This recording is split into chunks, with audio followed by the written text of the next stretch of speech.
Welcome to Where Are They Now? We reach into the archives of Lenape, Shawnee, Cherokee, and Seneca High Schools and invite selected alumni to share memories and fill us in on their career paths after commencement. Since Lenape's first graduating class in 1961, Shawnee's in 1972, Cherokee's in 1978, and Seneca's in 2005, over 72,000 individuals have received diplomas from these four schools. Hello and welcome to another edition of Where Are They Now? I'm Mark Cincini, a 1996 graduate of Cherokee High School, and today we'll be talking with another Cherokee graduate from the class of 1997. She is a retired attorney who recently published her first children's book. I'd like to welcome Kellie Maul Miller to the show. Kellie, welcome to the show. Thank you. Great to have you here. So let's talk about, before we get into Cherokee, let's talk about how you got there. You grew up in Marlton? Yes. Okay. I moved to Marlton when I was 2. I was born in Philly and went to Evans, and then Marlton Middle, and then Cherokee. Okay. And any brothers or sisters that went to Cherokee? Yes. My brother was class of 99 at Cherokee, so 2 years younger than me, and my sister was class of 97. Okay. And 97, 2001. 2001, okay. Yes. You were 97. Yes, I was 97. Also from 97, a Cherokee graduate, Joe Miller, and you have a connection with him? Yes, that's my husband. He was 97, and we didn't date in high school. We kind of dated right after, but we were sort of in the same group of friends for our senior year of high school. We actually wound up sitting next to one another on the plane ride down to the senior class trip. Oh, very cool. So that started a connection. That's where it started. Yep, and that was very random. You know, we just wound up with tickets right next to one another on the plane. He played baseball at Cherokee, and then he went to Rowan, and I went to Princeton, and we stayed together and then wound up getting married right after we graduated. Okay. We'll talk about your family a little bit later after we get through a few things. So first, at Cherokee, let's talk about your activities. Okay. You were in National Honor Society, and sports was a big part of your time there. Yes, it was. It was kind of all-consuming. I played field hockey, obviously, and softball, and then I did winter track for, I think, 2 of the years. And yeah, the track was tough. Yeah. I'm not really a track runner. Especially in the wintertime? Yes, in the winter, you get that awful feeling in your chest, like something's on fire. But I did it to just basically stay in shape for my field hockey stuff and gain some speed and knowledge of how to train at that next level to help prepare me for college. Okay. And it helped you while you were in high school as well. In 1996, you were the South Jersey Player of the Year for field hockey. That's quite an honor. And I do think track helped. Or at least I tell myself it helped. Right, to keep you going. And some of your fondest memories were related to softball and field hockey and some big games that you played in. Tell us about those. So I think my best 2 memories for field hockey were my senior year. We had kind of an amazing year. Cherokee hadn't had a strong program in quite a few years. And my junior year, we had a really strong season and had a lot more wins than what we had in the past, and had some big games where we tied teams like Morristown. And then my senior season, I felt like things all came together. Actually, the junior class underneath me had some girls like Adrienne Booth, who's now in the Athletic Hall of Fame, and Abby Stingley, who went on to have a great college career. They were the class below me, and they had just a really Cheryl Back, just good athletes, and they were all right underneath me. So they obviously played a huge part in the success of that season. But yeah, we beat Shawnee, I think, for the first time since 1985. Okay. There was an article where it said I was, whatever age, the last 6 or 7 years old, the last time Cherokee beat them. And that was very exciting. And then in the state playoffs, we beat Eastern in overtime. Wow. So it was really something. And actually, funny story, my daughter now plays field hockey, and the girl who, Natalie Dawson, who was one of Eastern's best players, she went on to play on the national team, as did her sister. I ran into her dad, who his granddaughter plays now with my daughter. Oh, wow. And he saw me, and he was like, that play, and he talked about Natalie tripped me I was like kind of on a breakaway at the end of this game against Okay. Eastern in overtime, and she kind of took me out. He's like, Nat took you out. And I was like, yeah. And then I wound up scoring on the penalty stroke, and that's how we won. Wow. But it was just funny to run into him. Yeah. Now he's, you know, my parents' granddaughter and his granddaughter are both playing. They're 12 years old, and we're talking about this game. That's you know, cool. yeah. That's So- well. We're going to talk about obviously big family. Family is a big part of, and field hockey is a big part of your family now. So we'll get to that a little bit later. But a couple of the teachers that had a big impact on you at Cherokee, Sharon Tanucci and Mike Medrick. Yes. Sharon was amazing, or Tanucci. Still don't feel comfortable calling her Sharon. I think it was after my sophomore season, I remember she would call players in and kind of help you set personal goals. And her work with, I think, everybody setting goals was just really formative and just a great approach for a high school coach, Yeah. kind of telling you what she thought you were really good at and what you needed to work on and where she saw you. And I think she set goals that were kind of up here. Right. But for me, that was great. But I remember my sophomore year, I was not very big. I'm now taller. I'm 5'9", and but at the time I was, you know, maybe 5'4" or Okay. something. And she just called me in and was like, you know, I see you as being one of the best offensive players in the state when you're a senior. And I was like, you see that? And she was like, yes. So she basically told me to like write down some like very specific goals related to that kind of vision. Okay. And I did, and I had it on a little index card. What were some of them? I wanted to be Offensive Player of the Year my senior year. Okay. And I wanted to lead Check. the area in goals, which was another check. So I wrote those things down and, you know, kind of came up with a plan for practicing to get there. And my plan was I didn't have access to turf, and field hockey is kind of a turf game. Yeah. And at the time, you know, everything was grass, but to get better, you kind of need to be on that faster surface. Sure. So I went in my garage, which was cement, and got old sticks, put socks on them to protect them, moved everything, everything out of the way, Uh-huh. and basically dribbled in and out of chairs. And I did it till I was, you know, covered with sweat. Right. And I did it multiple days a week. And then I trained with Jeff Wood, who was the trainer at Cherokee. Sure. I think he may still be there. Mm-hmm. But I did like a pretty intense like weightlifting, speed and strength program with him because I was just very thin and weak. And it really made a big difference. I thought it made a difference for all my sports, but obviously field hockey was my focus. Yeah. So yeah, so she had a huge impact on my life. And then Mike Medrick is another one. Mm-hmm. He's Softball just coach, right? yeah, was my softball coach, and one of my other greatest memories was winning the state championship my senior year. We just had a great team. Debbie Clawater is like, I mean, I was so Yeah.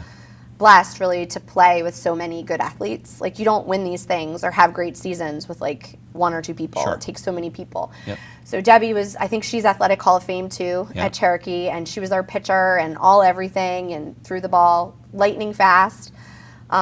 So I was in a class with her and Chrissy Walker, who was like all state and first baseman. We had so many great players. But Coach Medrick, or we called him Doc Right. at the time, Yep. he was just really a great, just analytical sort of influence on my life. Like we would always talk about, you know, what I needed to get better at, what we should be doing in different situations, like where my mindset should be when someone's on first and we have this many outs and this is the score. And Right. he would just spend so much time after games kind of talking through different situations in the game from the time I was a sophomore. And I felt like my understanding of softball and now even just baseball is really strong from the time he spent with me and the time he spent with other players on the team. Yeah. And it was nice to see that we were a team that we relied on pitching and a few big hits and solid defense. And we made so few errors and mistakes. And I think it was just because of that time that he spent on that with all the different players of really having your head in the game and knowing Sure. and understanding what you needed to be doing. It's So- interesting because it sounds like they both Sharon Tanucci and Mike Medrick kind of prepared you in different ways to have successful careers, not only in high school, but in college too. He was sort of more of the mental aspect of preparing, and she was more of setting goals, and that led you to prepare yourself physically for it too. Correct. So it's interesting that they had Yeah, that they kind were of a nice combination pair on you. and Yep. very different personalities. Yeah. But for me, they were a really good pair to influence me. So I'm very thankful for that. Good. Okay, so let's move on to college. You go to Princeton University. Yes. And let me read some of your accolades from Princeton. All in field hockey. You're 3-time academic All-Ivy selection, 2nd team All-Ivy, 2nd team regional All-American, attended USA field hockey camp, played in 2 NCAA Division I Final Fours, including a national championship. It's a very impressive resume. Thank you. So tell us, obviously the Final Fours and the championship game are probably at the top of your list of memories. Yeah. So actually, a neat story about the national championship game. It was played at Franklin Field at University of Pennsylvania, which was just kind of lucky. You know, I mean, it could have been anywhere. Right. But it was there, and I remember Coach Tanucci got just like a whole bus of Cherokee alum and field hockey players. Yeah. Mostly, I mean, not alum, mainly field hockey players, girls on the team, and they all came to the game, which was great. really neat for me to just feel like I had Sure. that hometown support. Yeah. So yeah, we wound up losing that game. We played Old Dominion, and we actually played University of Connecticut in the Final Four, and we beat them. And their goalie was a girl who was on my club field hockey team. She was a South Jersey girl, Okay. Danielle Weil, who played for Shawnee. So there was a lot of like local players in Yeah. that Final Four. Field hockey is a real strong sport in the Delaware Valley, just Right. in general. A lot of the best players, even down in the southern teams, are from this area of the Okay. country, which is kind of neat. But yeah, so we beat Connecticut, which was really exciting, and went to the national championship, and we played Old Dominion. And Old Dominion had, I think she was Argentinian. They had this just phenomenal player. Okay. So it was very tough. We Yeah. doubled her. We tried to do all these different things, but it was a real close game. We lost 2-1. Which was disappointing, but it was a neat experience to play in that game and Sure. and just play on a team that was in the top of the country year after year. Yeah, fantastic. So also at Princeton, you were there for education as well. So you came in as a political science and economics major. Correct. Yes. Yep. Okay.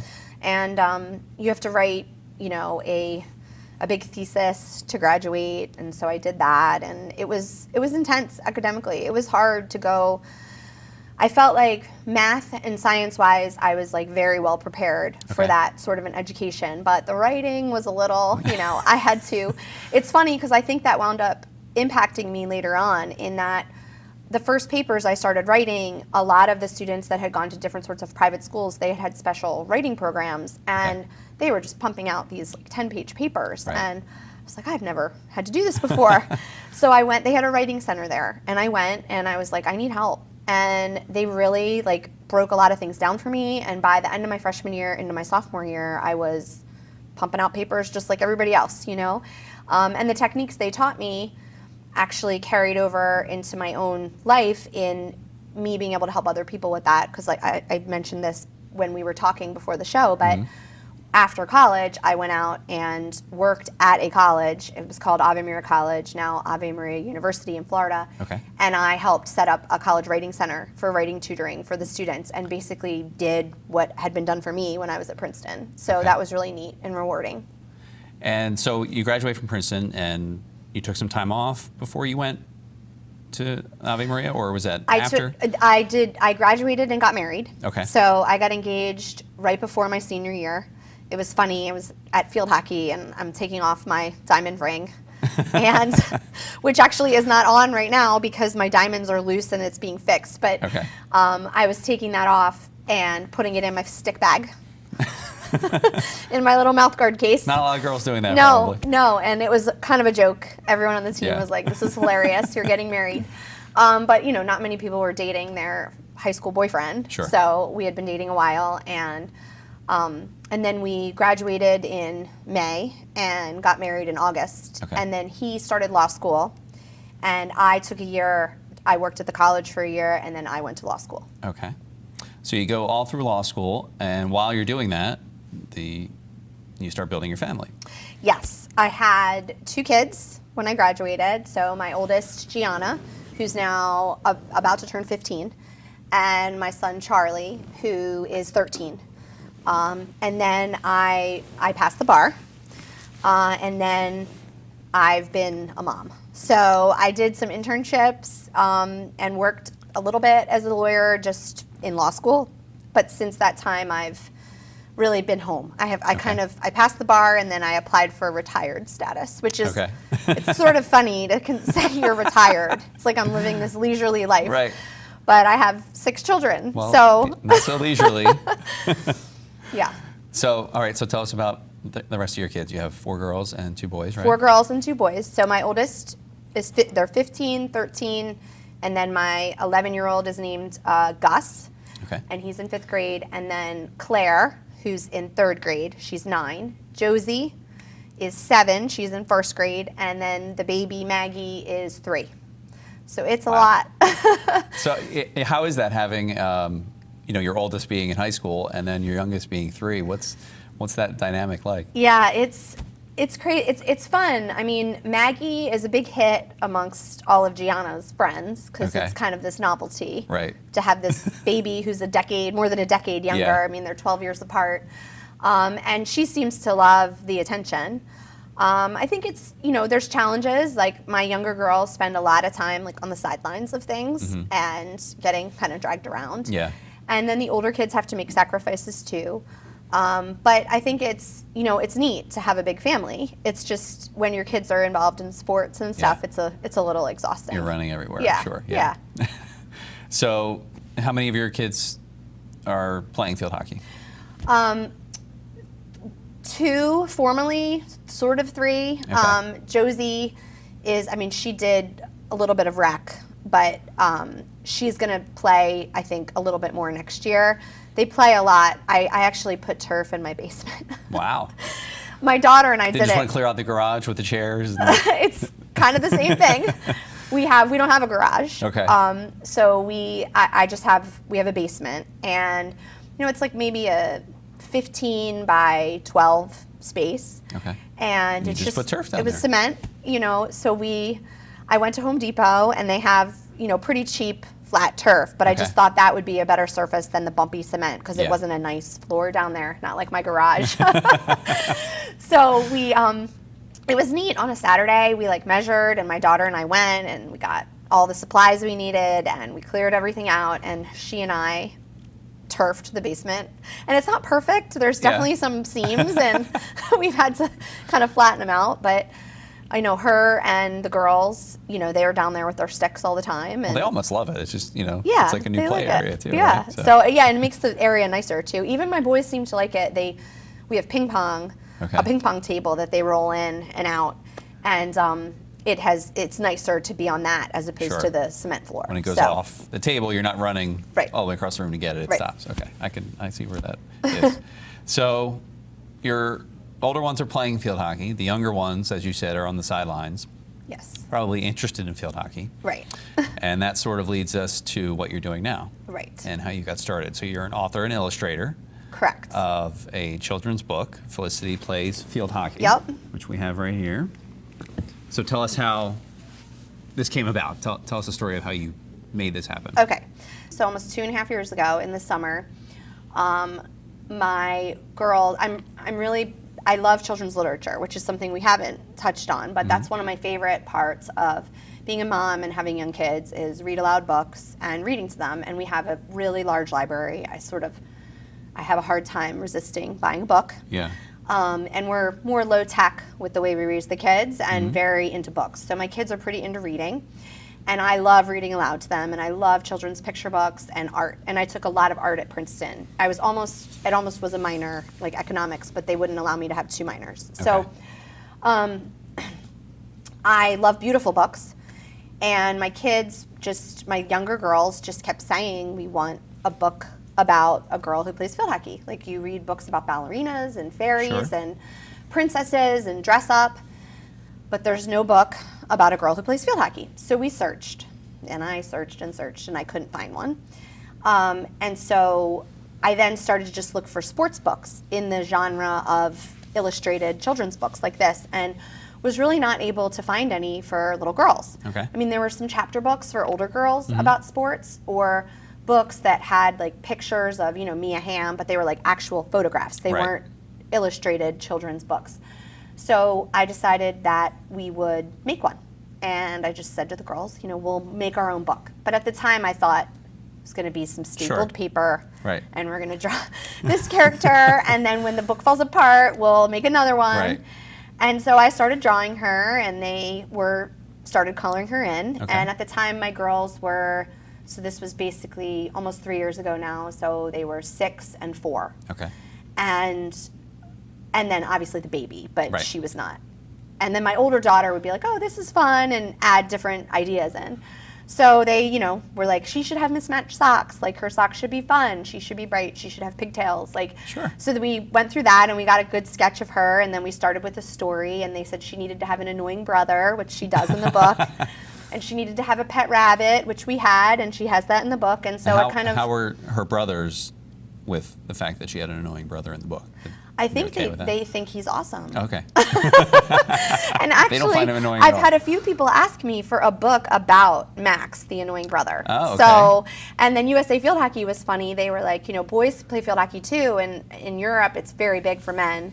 So they said, would you ever consider doing a book about Max playing field hockey? Okay. And I was like, maybe, I might, Yeah. So we'll see where that winds up. I Okay. mean, that's a down the road thing. Sure. But yeah, so Max is in there. That's, he needed to be Right. annoying. And even at the end, when she kind of swings and misses and is embarrassed, he's pointing at her and laughing. Okay. He's just, this is how brothers are. Sure. Yep. So yeah, they were really instrumental in that. So I started sketching and drawing it, and then Your girls do all the coloring on it, right? no, they colored in with crayons Okay. and gave me ideas. Okay. But the actual artistry in the book that's me. Okay. So I did, it's all watercolor, which most children's books that I love, the illustrations on are watercolor. So it was like really important to me that the book be watercolor. Yeah. And it took, 2.5 years. But I mean, I didn't work on it all the time. Sure. We kind of worked on it on the You side. had 6 kids. Yeah. And I hit a point where I was kind of like, I just don't know that I can actually finish this, because Yeah. I'm like halfway through and it's been 18 months. And then actually one of my friends from high school, Mike Mara, who's an Okay. artist, he works in New York and Philadelphia. He went to Pratt. He was like one of the best artists, in my class. He saw, my husband kind of pushed me to show him some of the artwork Okay. that I've been working on, and he was really encouraging. He's like, no, this is good. Like, I would buy this book for my girls. Like, you should finish Great. this. So he was great. He was very helpful and encouraging. And so then we finished. And, my parents, I guess the difficult part of the story was that once the book was mostly finished, I started trying to shop it to publishers. Okay. And I can't even tell you the number of letters I received that just said, it's cute, the character's cute, the story's cute, but girls' books, sports books are too niche, Okay. and we're not going to be able to sell enough copies. So how many do they want I to don't think that they can sell I'm thinking before they they'll- want to sell them, tens of thousands or 1 million copies. I don't know, Okay. but I have so many letters saying that from Yeah. different agents and publishers. Certain publishers only work with agents, and then the agents kind of said the same thing. And so, I thought that was really discouraging. And obviously, the reason that I couldn't find any sports books is because they're not publishing them. Right. So, I do believe that it is niche, but there are a lot of girls that play sports. Yeah, and sure. they should have a character and books to encourage them. And a little 4 or 5-year-old should be able to read about a girl who plays on a team sport rather than just reading about a ballerina. Mm-hmm. Not that there's anything wrong with ballerinas, but there's a lot of books about ballerinas. Yeah. So, so we, I found that discouraging, and it was another setback. And my parents own a printer. Okay. And they don't do many books. They do a lot of, magazines, pamphlets, Gotcha. brochures. Okay. But between my friend who I roomed with, my friend Bethany, who I roomed with in college, who is very artsy, took a lot of art classes, my friend Mike, who I mentioned, myself, and then their layout and design person, I felt like we could lay the book out. And I spent a lot of time, actually, because I didn't have a real children's book editor or a real publisher backing me, just researching what are the rules for children's books that Right. make them sell. Like, how many pages are they? An editor tells you that, right? How many words per page? Right. How should the pages be laid out? So I spent many weeks actually researching that and learning, just so that we could try to mold the book in that style so that it would actually sell. Sure. And, we got it together, and it was published in December. And, by December 12th it was published, and I only printed 200 copies because it's self-financed. Sure. And I just didn't know how it would sell. Yeah. And by January 3rd, I was sold out of all 200 copies. Terrific. So now I've printed more, and I'm, selling those. And USA Field Hockey has been a huge help in that they found out about the book. I had reached out to them, and they liked the idea, and then they've kind of been promoting the book and helping me out a lot. So that's great. So you're selling it at some events, right? Yes, I just did a promotional down at the Disney National Field Hockey Showcase with them. I didn't sell the book because it was too kind of last minute. Yeah. And I'm going to be selling it at their national indoor tournaments. So Terrific. I actually did a little picture of Felicity playing indoor. She's got the little indoor gloves and everything. Very cool. So I'm going to have a coloring station for the girls to color her in, and and there's also a coloring book with it, because this whole thing sort of started with my girls coloring her. Okay. So I wanted that to be a part of what this was. So we're going to have pages here from the coloring book, and then also special indoor pages for the girls to color at my station as a little break from the tournament. Okay. So it should be nice. Excellent. Very cool. So you're out promoting, you end up self-publishing it, you're promoting it yourself. Obviously, that's all of this has been very time-consuming for you, but you're finding a way to do it. The girls Barely. The girls are coming with you on some of these trips to promote it? Yeah, so I didn't, we just went to Disney, and I did not bring my 3-year-old Maggie. Okay. Much to her chagrin. Yeah. But my oldest daughter was playing down there, and then I brought my 9-year-old Claire and my 7-year-old Josie down with me, and they went to Disney for the first time, and it was really fun for them. Sure. So yeah, terrific. It was nice. And possibly another book maybe in the works down the road? Yes, I think I've started to work on another book about Felicity playing field hockey. And then I've had some requests to have her do some other sports, because as I said, there's not a ton of market for girls' sports books, just in general. There's not a lot out there. So she could be playing softball next, maybe? I don't know. We'll see. She does. One of her things is she likes to, hit things with a stick. So maybe softball. All right. We'll see. I've had a lot of requests for lacrosse, which is not a sport I played. Okay. But I think a lot of field hockey players do play lacrosse, so they've asked for that. And then softball, basketball requests, soccer requests. So, I don't think it's niche. I think that there's a lot of girls that play sports, and hopefully, it's a long process to get a book out with a bustling, busy family. Right. So hopefully, I'm going to focus on one more field hockey book, and then we'll see what happens next. I have some time. Yeah, I think once this gets going, I think those other publishers that turn you so. down are maybe regretting it. We'll maybe regret it. Yeah. That's terrific. So if somebody wants to get a copy, where can they go to get one? So right now, it's only available in 2 places. It's available on my website, which is www.felicitysports.com. It can be ordered there, and obviously bought at any field hockey events with USA Field Hockey that I'm present at. And then it's also being sold by Longstreth Sports, which is the first vendor to kind of pick up the book. Okay. And they're in Pennsylvania, but they have an online store. And they're selling, I think, just the softcover version of the book is what I ship to them. Okay. So it's available in either one of those places, so mostly online right now. Okay.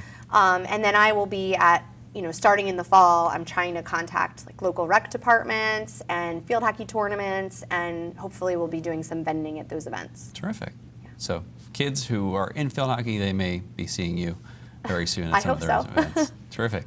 Any other goals or plans you have coming up in the future, or we're just kind of concentrating on this now? Just focusing on the book. That's enough at this point, and raising my kids, which is a big task. Yes, absolutely. Well, it sounds like you're doing a great job. We congratulate you on all your success so far. Thank you. It's been great having you here today. Thank you so much for having me. Thanks for joining us. And that'll do it for this episode of Where Are They Now? For more Lenape District alumni interviews, check us out on youtube.com at Lenape District TV. We'll see you next time.